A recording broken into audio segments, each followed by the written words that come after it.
Hai Sobat RSBM, did you know? Dok, mau tanya dong.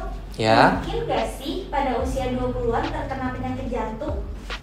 Penyakit jantung itu ada berbagai macam. Nah, kalau pada usia 20-an, paling sering itu penyakit jantung katup yang tipe rheumatic heart disease. Jadi penyakit jantung rematik namanya. Penyakit jantung itu tidak hanya mengenai usia tua, tapi bisa juga pada usia 20-an, 30-an, bahkan pada bayi-bayi lahir juga bisa. Tergantung jenis penyakit jantungnya.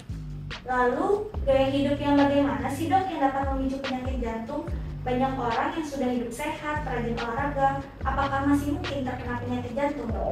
Memang yang sebagai faktor risiko untuk terjadinya penyakit jantung itu adalah sedentary lifestyle. Jadi kebiasaan hidup yang apa-apa serba diem ya, serba instan lah gitu, main handphone. Jadi mungkin screen time dari kita main handphone lebih lama dibandingkan aktivitas fisik kita. Terus kemudian kalau ditanya udah olahraga, gaya hidup baik ya, bisa nggak terkena penyakit jantung? Nah, ada faktor risiko yang lain ya, yang namanya non-modifiable risk factor. Contoh misalnya family history. Jadi kalau orang tua first and second degree relatifnya itu punya riwayat penyakit jantung, contohnya meninggal mendadak pada usia muda, atau genetic heart disease, nah contoh seperti hypertrophic cardiomyopathy, nah itu tidak hanya tergantung pada lifestyle seseorang, tapi juga tergantung pada genetik dan juga family history-nya. Jadi kalau ditanya bisa, karena ada faktor risiko yang non-modifiable itu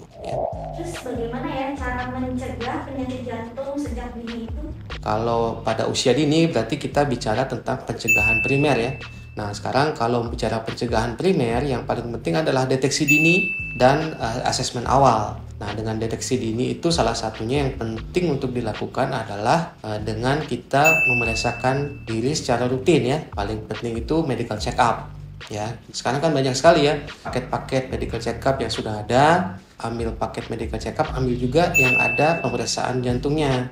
Kalau perlu lengkapnya itu ECG, ekokardiografi, atau juga treadmill test. Nah itu basic standar untuk kita bisa mengetahui secara dini kelainan jantung pada seseorang ya. Halo Sobat RSBM, kenalkan saya Krisna Jayantika, spesialis jantung dan pembuluh darah. Saya bertugas di bagian kardiologi dan kedokteran vaskuler Rumah Sakit Bali Mandara.